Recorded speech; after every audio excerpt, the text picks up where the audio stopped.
What's up, guys? Matt Brown and Brett Collson here for PlayPicks.com and TheLines.com. Taking an early look at these Week 9 NFL odds. Brett, before we get going here, any quick takeaways from Week 8? We're starting to do more of these videos. We went through our Circa picks last week. We'll do that each and every week here on the channel. Any quick takeaways from Week 8 before we move ahead here to Week 9? Yeah, the 49ers are really good. We doubted them, yeah. Again, why do we keep doing this? I know. And we're gonna hit them right away here because they play Thursday night, but they're a tough team to cap right now. Yeah, we doubted them again. I actually said to you, it'll be the last time I doubt them if they burn us. And so that is going to be the last time I burn them. That is for sure. So we'll definitely move on from there. The other thing is we've talked about this before, and we've talked about it on the podcast. If you guys have listened to the Circa pod that we've done, or even just the regular Lines podcast that we've done over on TheLines.com, but we've said several different times that bad coaching is bad coaching, and we can't believe we back these teams with bad coaching. And, again, this week with the Browns, Freddie Kitchens just proved that he is in completely over his head. And even with having that 13 points, and even with them actually on paper, like statistically, pretty much getting there, there's no way they should not have covered that game. Whenever you look at the statistics of that game, Freddie Kitchens just rears his ugly head yet again. And so I'm going to stick to my guns in thinking not once, not twice, but 3 times about backing these teams that have bad coaches. Yeah, especially when you've got the GOAT on the other side exposing everything Kitchens does. That was hard to watch, man, because you're right. Everything about that box score says the Browns should have covered and maybe even competed in that game. But the Patriots just do it time after time. Looking ahead here, guys, this is thelines.com/odds. You can see all of the odds, not only in New Jersey, but in Pennsylvania as well. You can toggle between the money line and the total, as you see up here. We'll look at the spread on this page, and we'll just flip over to DraftKings real quick whenever we want to take a look at the totals over here. We'll look at the spread over here on the lines. We'll start here with the 49ers and Cardinals. 9.5 at every shop except for FanDuel, which is sitting at 10. Brett, this line has been on the move. I don't blame people. I understand why. I got in pretty early on this thing and used the San Francisco 49ers as a teaser leg. So I opened a few different teasers with these guys when it was sitting at 8.5. So I got them down to -2.5. With this thing at 9.5 now and approaching 10, look, I understand how good they've looked and whatnot. It's just the offense yet again. I mean, this was a defensive spectacular that we saw this past weekend with them, but the offense yet again, I mean, it was really just predicated on a massive, massive run game here, and I just don't know if that is sustainable every single week in and week out. We're doubting them again. I know. But that said, I guess for me, I am backing them. So at least for the first time, I'm backing them. I have them as the opening leg of 3 different teasers actually this week. So San Francisco down to 2.5 for me when this thing was at 8.5, but now this thing has climbed to 9.5 and 10. What do you think? Yeah, I mean, this line was 6.5 when FanDuel posted the look ahead last week. It's moved significantly, like you said, after the Niners pummeled the 49ers.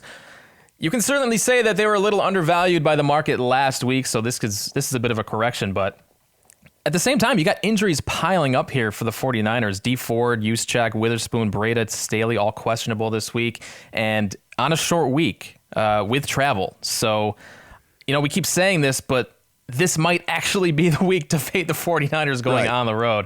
I don't know. We'll see what the report looks like tomorrow. David Johnson, Chase Edmonds likely going to miss for the Cardinals in this thing as well. So they're beat up at least at the running back position. Went out and traded for Kenyon Drake. So he might have to step right in and play with being on the team for about 3 days here, Brett. So we'll see how that all plays out. Of course, we'll have a video on this very channel for this game breakdown, so be sure and take a look at that. Next is the Texans and Jaguars. This thing's sitting at 2 at DraftKings, 888 in Sugar House. We got 1.5 over here over on FanDuel as we take a look at the total, sitting at 47 on this thing, 47 in this game. Initial thoughts on this one? I mean, this would, at some people will point to this being kind of one of those ideal teaser legs, a home dog here that you could tease up to 8. What do you think about this thing? Yeah, look ahead here was Texans -3. It's moved down to 2 after both teams won last week. I think J.J. Watt injury certainly has an impact here.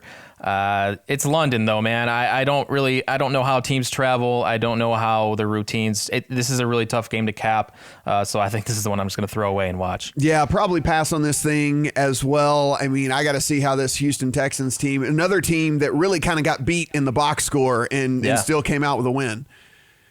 Yeah, and they got some injuries piling up too. Laramie Tunsil, Will Fuller probably doubtful again this week. They got an offensive lineman hurt, so might be a good spot to pounce on the Jags, which, I mean, this is their second home, right? The Jags are always in London. Yeah, no doubt about it. Redskins and Bills, your Buffalo Bills that are coming off of a complete and utter butt kicking.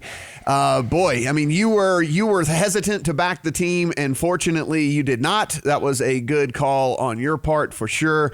Now they sit as 9.5-point favorites, of course, hosting this putrid Washington Redskins team, a total sitting at 37. I mean, I guess I look at that total here, Brett, and then you start to look at 9.5-point dogs whenever, should this thing reach 10, and I think that it very likely might. We're at 9.5 juiced to 120 right now at DraftKings.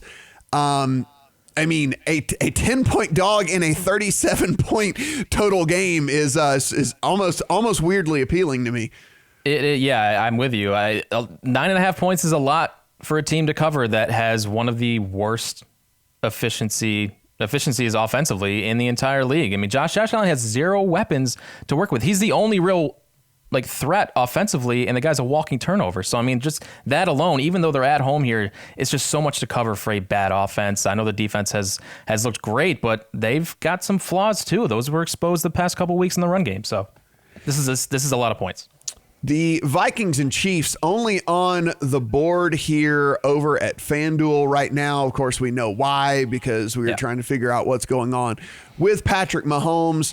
I mean, we can speculate. It's sitting at 2.5 right now in favor of the Vikings, and I imagine you could only get down a few bucks on this thing as we sit here waiting on official news.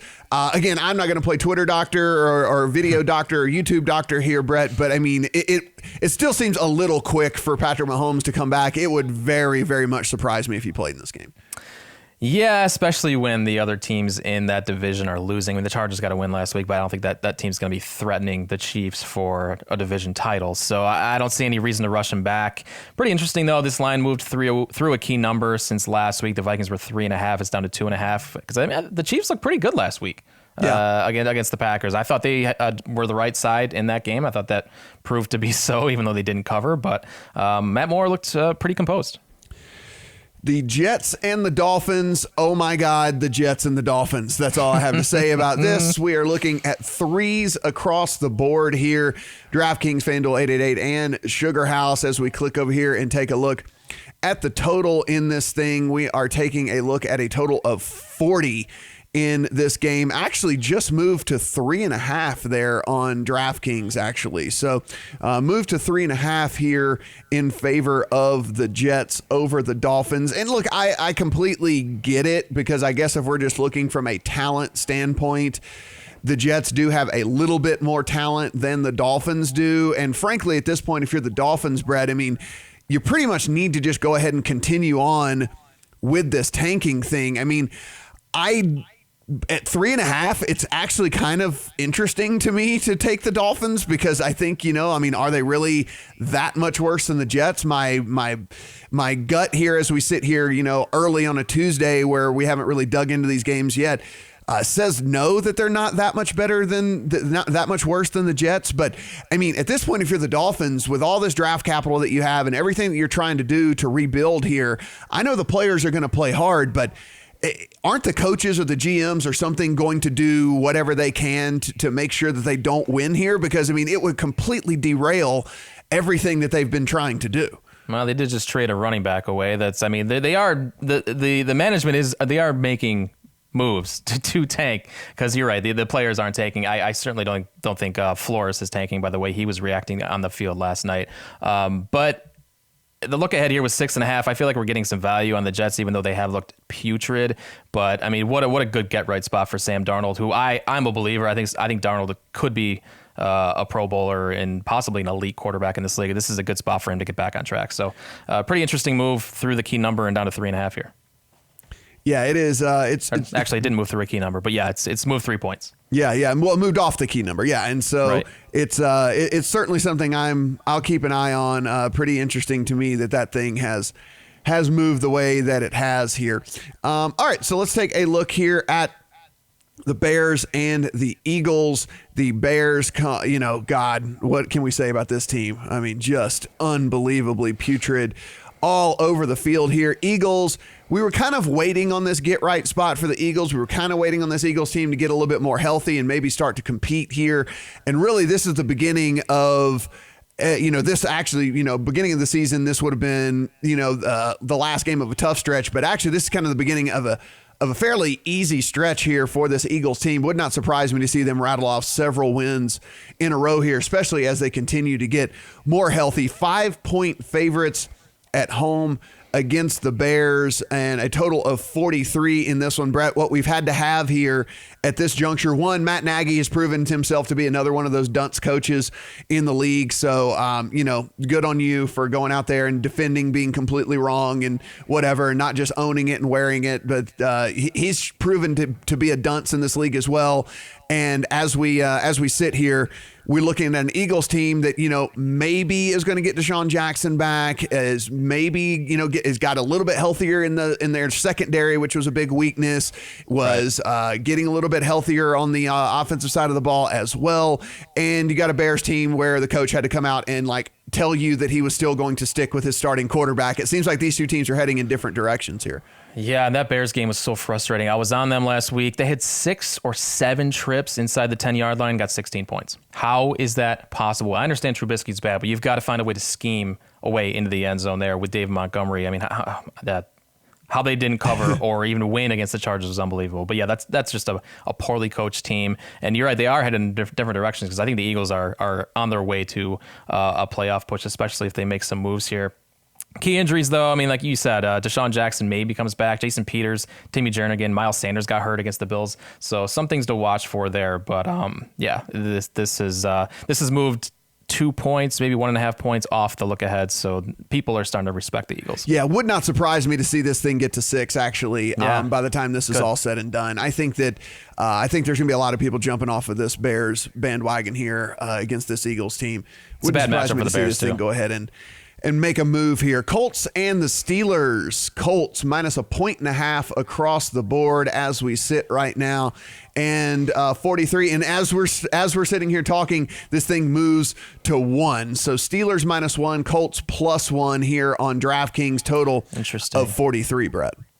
Yeah, that's interesting. This is probably going to be going back and forth all week, right? I mean, it's right around 0. So depending on where the money is coming in. The question for me, I mean, the Steelers, do they have anyone left to run the football? Because that's how you beat the Colts. James Conner hurt last night. Samuel's already out. Snell got hurt last night. Fortunately, this offensive line is good enough to where you can just bring somebody off the street and get the job done. But that'll be something to watch, because James Conner does matter. I mean, he's not, I'm not a big Conner guy, but he did look good at times last night. Yeah, no, absolutely. It looks like it's a AC joint sprain. I've seen a lot of people say that depending on the level of pain tolerance, he could play through it, and maybe it would be kind of like a 1 week sit out type situation. So we'll see how that plays out here. But man, this Colts team, this was a team that you and I have looked to back several different times this year. Finally got to a point where they kind of came back down to earth here. Yeah. Going on the road against the Steelers team where look, one of the biggest things about the Steelers team, and you saw it again last night, is just the pass rush and how they're able to get after the quarterback. But now we're talking about this Indianapolis Colts line that is really one of the best lines in football here. So it's kind of going to be strength on strength in this thing. Yeah, this is not a good matchup for the Steelers. I think this is a pretty good Pretty good get-right spot for the Colts, who did not look good last week and definitely could have lost that game if Vinatieri doesn't hit that 51-yarder. Pretty ridiculous. Yeah. But I think that's in people's minds that the Colts did not look good against the Broncos last week. So early lean certainly here for the Colts for me. Yeah, be sure. I would be curious to talk to a bookmaker to see this thing move so quickly off the 1.5 to 1 to see if this was hit really hard with teasers really early to get the Colts up to 7.5 in this thing. Would be interested to hear about that. I imagine that was certainly a scenario that was playing. I'll put it this way. I have that bet. So because I teased that the 49ers down to -2.5 and then took the Colts up to 1.5. So I'd made that bet. So I'm wondering if a lot of people were hitting that as well to see that thing move so quickly. Titans and Panthers here. Panthers getting absolutely routed, run out of the stadium by the 49ers. 4-point favorites at home against the Titans over at DraftKings, 3.5 over at FanDuel here. The real question, and I'm actually surprised that we just instantly have a lineup here, Brett, I guess, is the fact that we might see Cam Newton back this week. Oh, I thought he was already ruled out. I guess we'll have to take a look at that. I thought we were getting Kyle Allen again. Yeah, I think that it's still up in the air. Okay. I don't know. I mean, maybe something came through this morning or something, but if that's the case, at Kyle Allen at 4 and at 4 here, one of the things I think we noticed whenever we watched that game against the 49ers with Kyle Allen was it was the first time I think where he wasn't able to just be completely bailed out. And now fantasy players are going to argue that Christian McCaffrey still had, and he did. He still had a good fantasy game. He had a couple of really long runs, which kind of made the difference for him there, whatever. But it was really the first time that Christian McCaffrey wasn't able to completely kind of bail him out whenever they really had any sort of situation earlier. Christian McCaffrey was always able to just get it done. And then against this team where, the 49ers that were just so good in that front 7, so certainly in that front 4, it almost seems like they drew up a blueprint for this Panthers team moving forward, but I don't know if the Titans have the talent to take advantage of that. But they basically said, hey, Christian McCaffrey has been super amazing. We're going to make sure that Christian McCaffrey is not the difference maker in this game, and we're going to put it all on Kyle Allen. And when that happened, it certainly went awry for this Panthers team. Yeah, and this is an interesting spot, too. You get the Panthers coming up that blowout loss to the Niners, and the Titans off a fraud win against the Bucs that they certainly should not have even won or covered there. So the line really hasn't moved a whole lot. It opened at 4.5 for the Panthers last week. It's down to 4. So it might be some value built into this line. Total of 41 in this thing. So certainly look, the bookmaker's not expecting a ton of points in this thing, expecting either the defenses to show out or neither one of these offenses able to pull their weight. Detroit Lions, Oakland Raiders. The Oakland Raiders, again, we talked about that game where it looked like they kind of won in the box score, even though they did not win on the scoreboard. Detroit Lions, coming off a really big offensive day yet again. Detroit is 2-point dogs here on the road at the Raiders. The Raiders playing in Oakland, Brett, for like the first time since like preseason. It seems like they've been gone on that road trip from hell that you and I have talked about on the podcast. It is finally over, and the Raiders return home for the first time in forever. Yeah, this one opened at Detroit -1 last week, so interesting movement here considering the Lions won and the Raiders lost, but you could certainly argue that the Raiders looked better in their loss than the Lions looked in their win. The Detroit defense exposed against a rookie quarterback, Daniel Jones, 4 touchdowns. I could see the same happening this week, certainly with Derek Carr and this surprising cast of weapons. The Raiders have looked pretty good, man.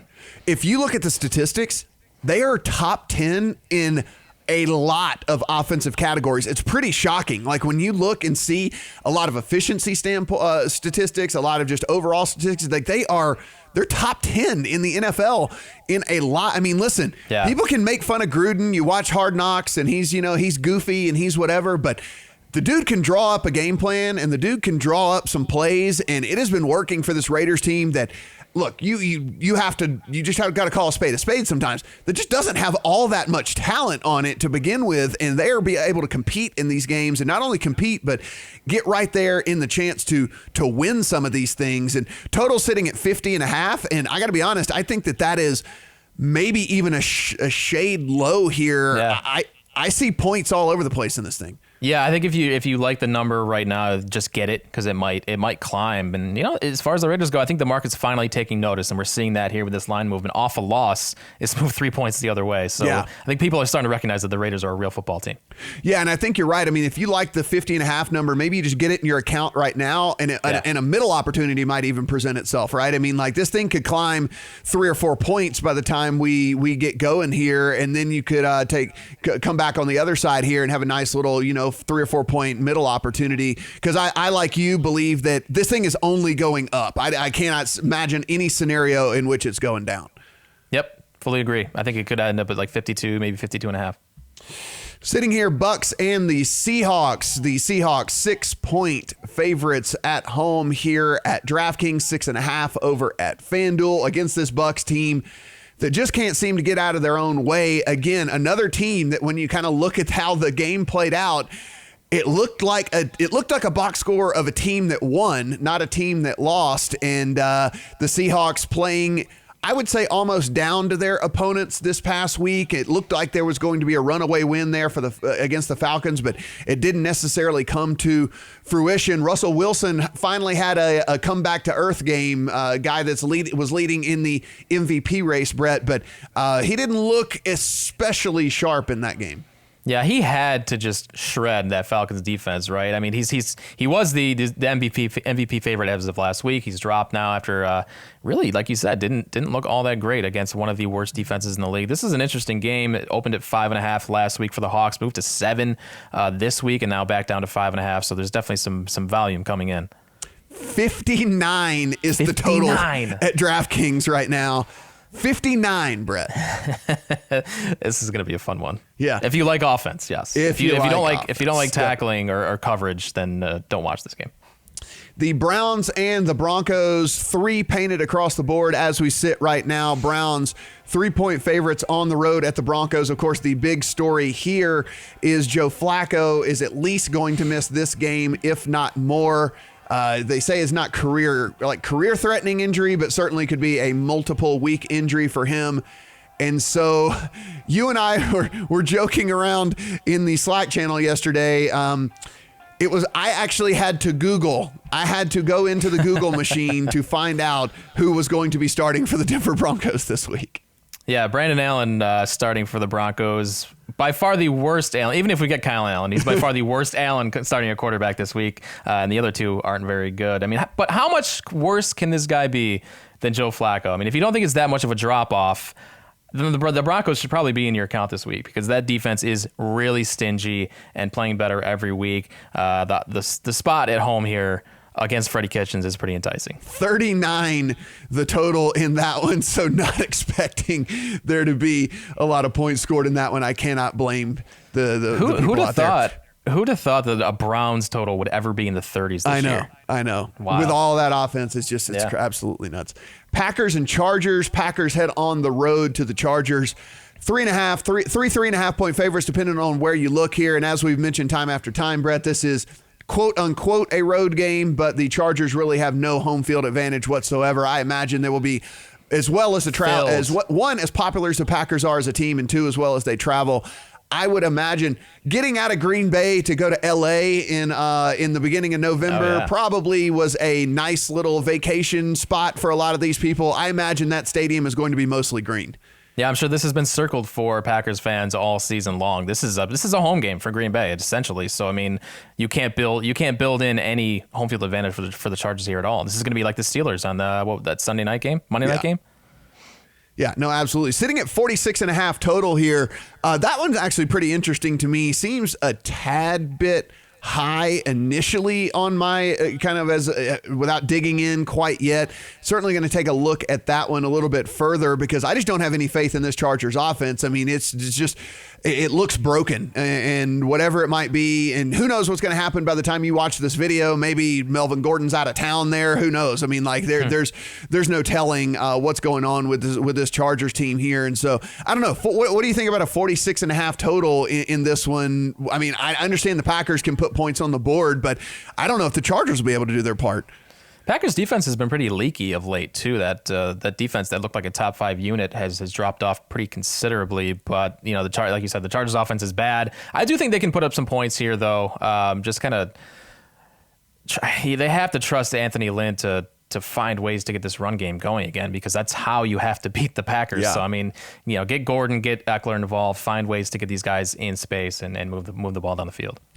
Patriots and Ravens. The Patriots just continue to do Patriot things. This thing sitting at 3.5 across the board. This is down from, and if you were watching on the screen right here, one of the things you can do at DraftKings is when you click onto a game, you can click this little stats tab right here.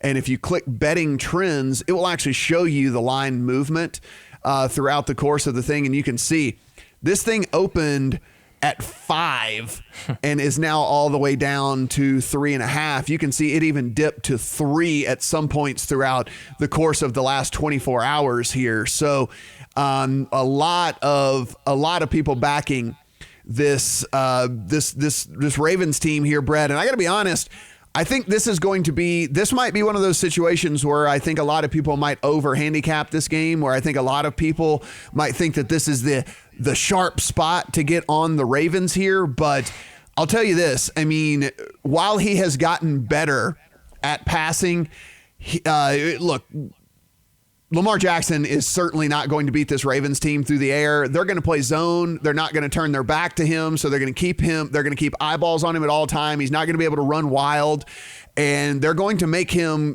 beat this. They're going to make him beat them through the air. And I don't know, man, at 3.5, if this thing touches 3 again at some point today, I might go ahead and just get it in my account for the Patriots, because I think this is one of those things where people are trying to maybe outthink themselves. This Ravens defense is not the Ravens defense of old. No. This Ravens defense can be had. And so while this Patriots offense has not looked sharp so far this year, I don't think they're going to have to do all that much, because with the way the Patriots defense is going to play this Ravens offense, I just don't know if the Ravens can outscore the Pats, to be honest with you. I'm with you. I mean, what can you say about this Patriots team? Just look at these box scores every week and tell me why the Patriots keep covering. They're 23rd in yards per play, but they're plus 17 in turnover margin. No other team is better than plus 7. This team is near impossible to cap.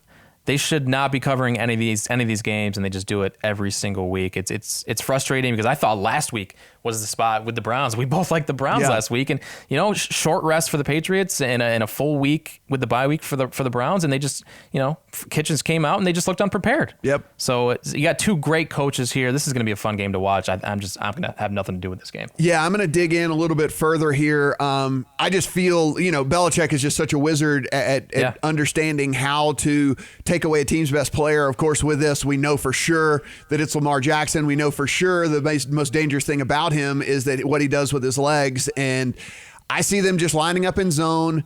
They're not going to play man-to-man where they're ever turning their back on him, and he's going to have to beat them through the air. And I don't know if you have the weapons. I mean, I really don't. So I don't know. I dig in a little bit further here, but it's very, very, very tempting to me at 3 for the Patriots in this deal. And of course, the final game of the week, Monday Night Football, Cowboys and Giants. Cowboys 7-point favorites at DraftKings, 7.5-point favorites at FanDuel, of course, on the road over here to the Giants, who I will admit, I mean, look, we had them anyway, but at times, and you're going to have rookie quarterback moments. I understand that. But at times, this Giants offense, even lacking Sterling Shepard still this past week, Brett, had glimpses of an offense that could actually play in the NFL against actual NFL teams.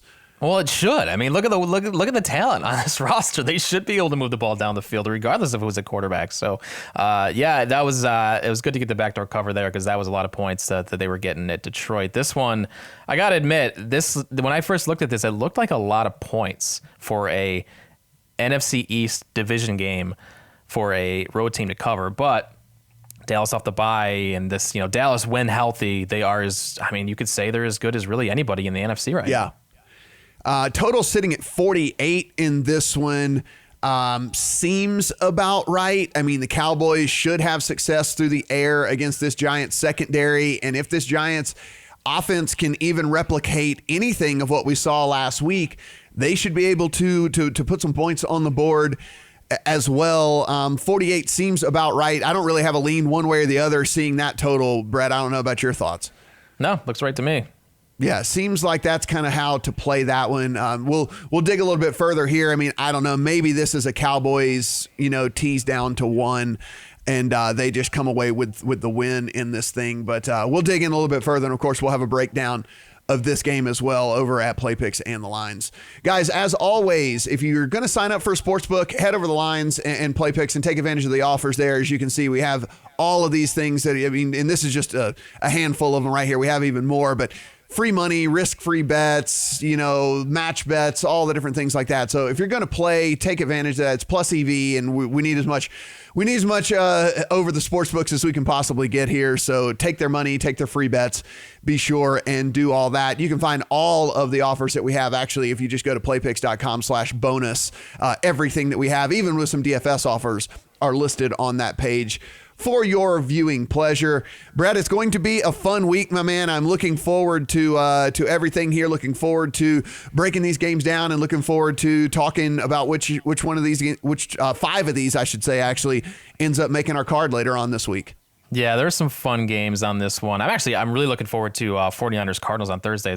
I haven't said that in a long time, but Kyler against this 49ers defense is pretty fun. And then you got Bears and Eagles and obviously Ravens Patriots is going to be a fun one to break down as well. Absolutely. And as we mentioned, just for that Thursday night game, I believe if you want the 49ers under double digits here, you might want to go ahead and jump on that. I think already has moved to 10 at FanDuel, and I imagine it will follow suit across the board here. Once the mass injury news gets out about the Cardinals, and they're gonna, the public's gonna blow it up like, oh, David Johnson's not gonna play, Chase Edmonds not gonna play.